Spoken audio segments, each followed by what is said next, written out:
আসসালামু আলাইকুম, আমি হাবিবুর রহমান। শুরু করছি ZH টেলিভিশনের নিয়মিত সংবাদ।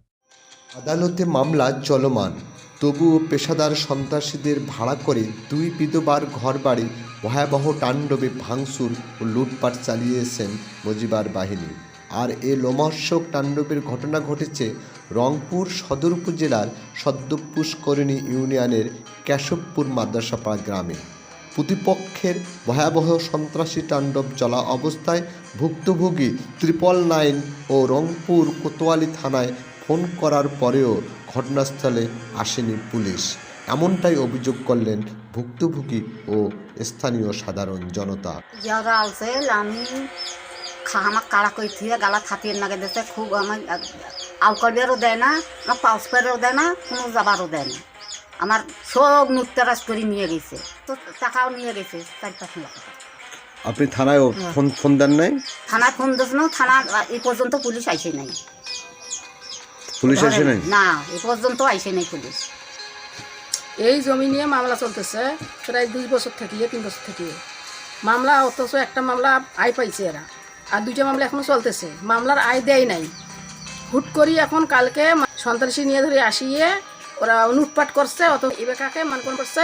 ওই আরেকটা যে বাড়ি আছে মহিলা রচনা নাম, তাইও কিছু না, তাইও বিধুয়ে, তাকেও মারধর করছে। তার একটা ছোট বিধুয়ে বাচ্চা আছে, তাকেও মারধর করছে, তাকেও মারি ফেলবা দিচ্ছিল, তাকেও মনে করো ফাটাইছে কপাল টপাল। অথচ আমার ছেলে মনে করো যে ভিডিও করছে দেখিয়ে আমার ছেলে মারছে, সে হলো ফজু নাম, ভ্যান চালক, ওই মজিবের ভাই। সেই কথা বাধা দিবার আমি যাদা আমার বাড়ির সবাই ওই ইয়াওরা সন্ত্রাসীরে আমার বাড়ির উপর মনে অত্যাচার করছে, আমার কারি বাড়ি সব মনে ভাঙছে। মহিলারা পর্যন্ত আমার বাড়ি কেস করছে। আদালতে কেস চলছে, ওরা 3টে কেস করছিল, 3টের মধ্যে আমরা একটা রায় পাচ্ছি, এখনও 2টা কেস চলমান আছে। এখন ওরা চলমান কেস থাকা অবস্থায় বাড়িঘর ভাঙলো, এই বিচার আমরা প্রশাসনের কাছে চাই। এবং ওরা এই বাড়িঘরের যে যতগুলো মাল সামানা ছিল, অনেক কিছু লুটতরাজ করে নিয়ে গেছে, এবং স্বর্ণ অলংকার ছিল, টাকা ছিল, সেটা ওরা লুটতরাজ করে নিয়ে গেছে।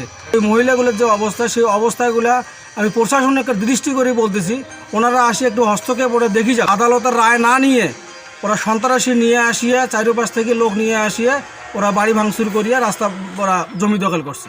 প্রশাসনের কাছে বিচার চাচ্ছি। অসহায় দুই বিধবা নারী এখন খোলা আকাশের নিচে বসবাস করছেন।